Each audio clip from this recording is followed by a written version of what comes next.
नमस्कार शेतकरी मित्रांनो. तर मित्रांनो, आपण या व्हिडिओमध्ये तुम्हाला सांगणार आहे की एक कोणत्या पद्धतीचे शेळी पालन केलं तर जास्त फायदेशीर ठरेल. तर शेवटपर्यंत व्हिडिओ नक्कीच बघा मित्रांनो. आणि एक आपण दोन ऑप्शन देणार आहे याच्यामध्ये, एक तर पूर्णतः फिरस्ती शेळी पालन आणि पूर्णतः एक बंदिस्त शेळी पालन.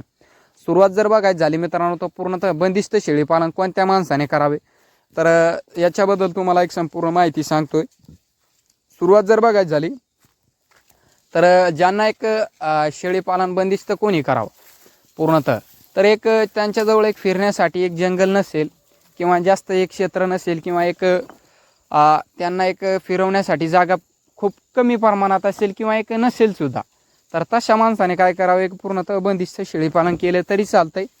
आणि एक बंदिस्त शेळी पालनामध्ये बघा तुम्हाला एक काय काय लागेल, तर एक संपूर्ण तुम्हाला एक पाण्याखाली एक तुमचं क्षेत्र लागेल. म्हणजे जेवढी एक थोडंसं का असो पण एक ज्या पद्धतीचे तुम्हाला शेळ्या करायच्या आहेत तर तेवढं तुम्हाला एक वावराची सुद्धा एक तुमच्या शेतीची सुद्धा एक गुंतवणूक करावं लागेल आणि पाण्याखाली जमीन असणं खूप गरजेचं आहे.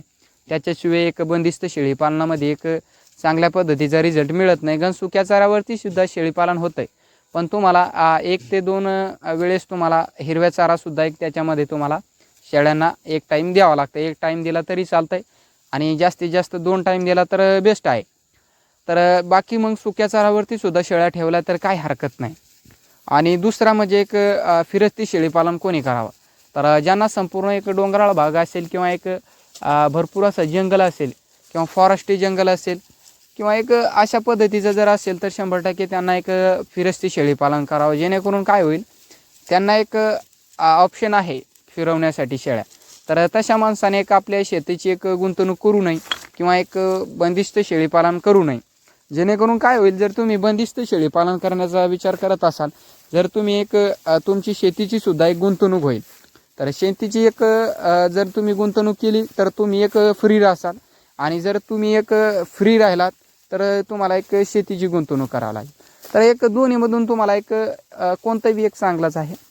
तर एक शेतीमध्ये दुसरं पीक तुम्ही काही घेऊ शकता आणि एक माणूस तुमचा एक शेळ्याकडे पूर्णतः लागेल. तर तुम्हाला एक ज्याच्यामध्ये काम करायचं असेल त्याच्यामध्ये करा. तर ह्या दोन्हीबद्दल तुम्हाला सांगितलं आपण कोणत्या माणसाने कोणतं शेळी पालन केलं पाहिजे. तर व्हिडिओ कसा वाटला नक्कीच कमेंटमध्ये सांगा. आणि व्हिडिओ आवड असेल मित्रांनो तर आपल्या चॅनलला नक्की सबस्क्राईब करा आणि जास्तीत जास्त आपल्या मित्रापर्यंत शेअर करा. आणि अशा पद्धतीचे आपण एक आपल्या चॅनलवरती आता एक व्हिडिओ येत राहील, तर चॅनलला एक सबस्क्राईब करून ठेवा. तर धन्यवाद शेतकरी मित्रांनो व्हिडिओ पाहिल्याबद्दल. तर भेटूया अशाच व्हिडिओसोबत.